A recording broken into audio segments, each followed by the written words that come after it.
Hello from the Dukascopy TV studio in Geneva. For our technical analysis, I am again joined by our expert Jean-Francois Owczarczak from the Management Joint Trust with their product fingraphs.com. Jean-Francois, welcome to the studio. Hi Daniel.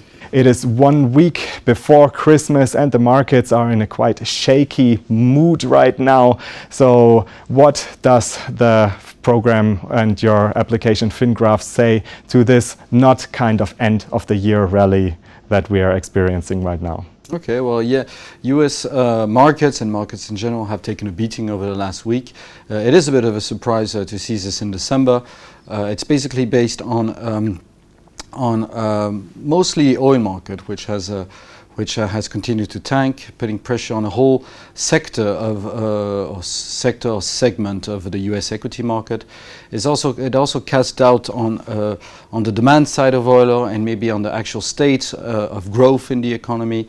It is also puts some deflationary pressure and does raise doubt over the possibility to raise rates in 2015. So we'll quickly go have a look at the S&P future. We're here on a standard FinGraphs mosaic with Euro-Dollar, Cable, Brent, Gold, Dollar Swiss, Dollar Yen, S&P futures, and we'll have a quick look at the ruble, which is tanking today. So this is an investor's view of the S&P future. We can see that on this chart we have a weekly, a daily and an hourly chart. It's meant to give you an at-a-glance view of how the trends interplay, the trends over the next few quarters on the weekly, the trends over the next few months on the daily, and the trends over the next few weeks on the hourly here. And so if we look at the weekly, it's still in an uptrend. It is quite a far-fetched uptrend, meaning we have impulsive 2 targets here, so it's quite overextended. In this overextended move, we would have the potential to still make it up into the 22 to 2400 level over the next few quarters. That said, we are in overbought on the risk index here, and our envelopes are at stress. So although we do confirm that we are reaching some point of exhaustion, the move, if we strictly take this chart here, doesn't seem over.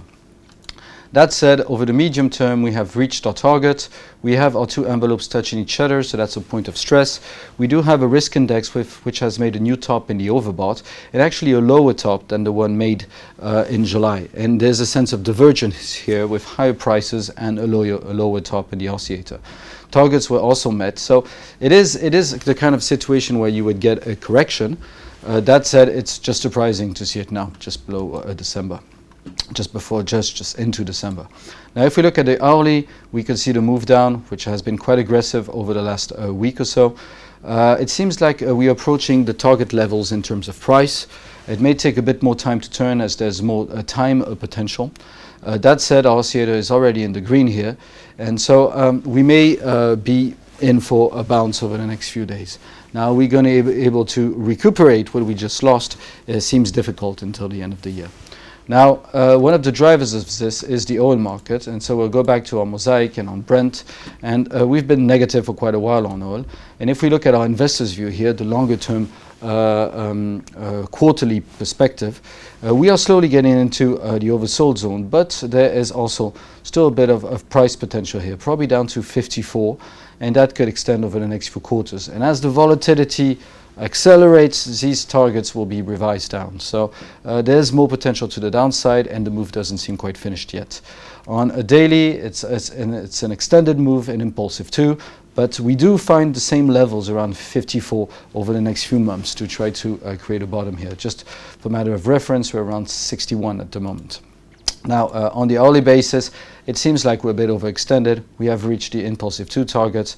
We are at stress. It's only a first stress. This might be an intermediate bottom, but it seems like we've gone a long way, and it should be, it could be slowly getting towards a setup where we could see a bounce. Now, interesting in the same perspective is to have a look at Russia today. Russia basically has been trying to defend its currency. There's the geopolitical problems, there's the European sanctions, and then the tanking or the slump in the price of oil. So that's putting a lot of pressure on Russia's economics. A lot of corporate debt was also denominated in dollars, so there's a dollar squeeze going on over there. So basically this morning they raised interest rates to 17%, which did trigger quite a small reaction at the beginning, but then the market kind of decided that it was it was a bit too late, and there's a bit of doubt over the soundness of the policy of the Russian central bank. Now that said, if you look at a trader's view here, we have recouped a bit since this morning. I think we just lost about 10%, so it's quite a wild market at the moment. Just going back to the investor's view here, we did reach the impulsive 2 targets, which were around the 70s level. So just on the basis that we have here, which is purely statistic, we would be into levels which are starting to be exhausted. Now, it is a very itchy political situation. It's very hard to actually set where it could actually stop. What we could also say is that it's still in an uptrend, or the dollar is still in an uptrend against the ruble on all 3 frequencies. So handle with care. So a situation that we need to observe definitely also for until the next year.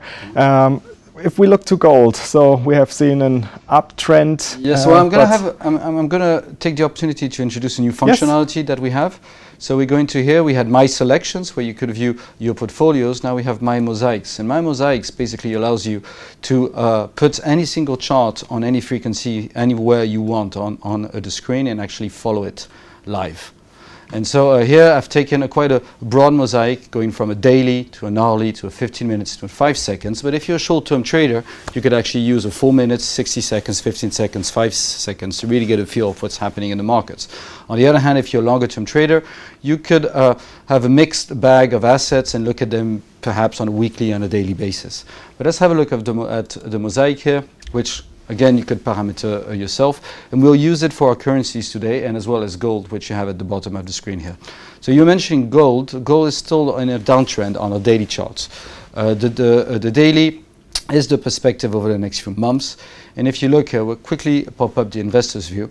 The daily is still negative, has pretty much reached its targets, but it does seem like the correction that we're seeing at the moment is still labeled as only a correction. The 1200 mark is proving very sticky.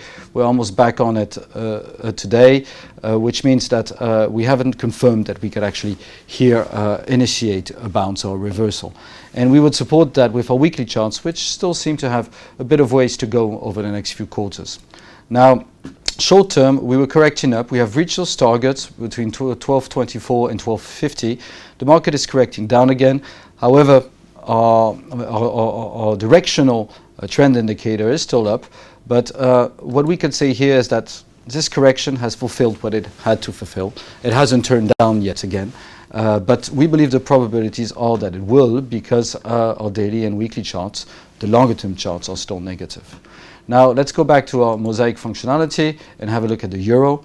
The euro is there were very good news pretty good news out of Europe this morning on the macroeconomic side.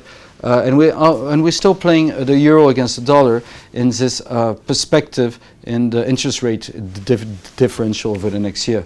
I mean, if US data is good, it means that there's probably the possibility to raise rates next year and to confirm that growth is picking up.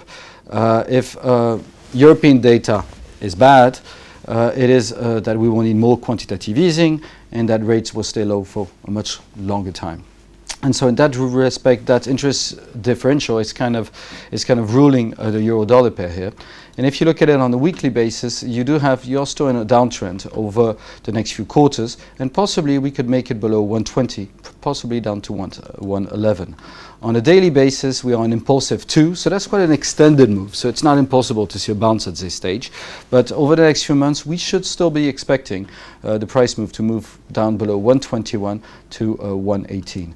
Now, over the short term, the US equity sell-off is putting pressure on the US dollar, and the euro is correcting up, also in light of the good data in Europe. And we can see that this good data made it actually move into impulsive mode this morning above our corrective targets. The oscillator is still not in the overbought yet, so it seems that it does have more stamina. And ideally, this correction could lead us up between 126 and 127 over the next week or so. And I guess that's pretty much it for today. Thank you very much, Jean-Francois, for joining us today in the studio. Thank you, Daniel. And thank you for watching. Do make sure to keep clicking back to the Dukascopy TV website for latest updates. See you next week. Bye-bye.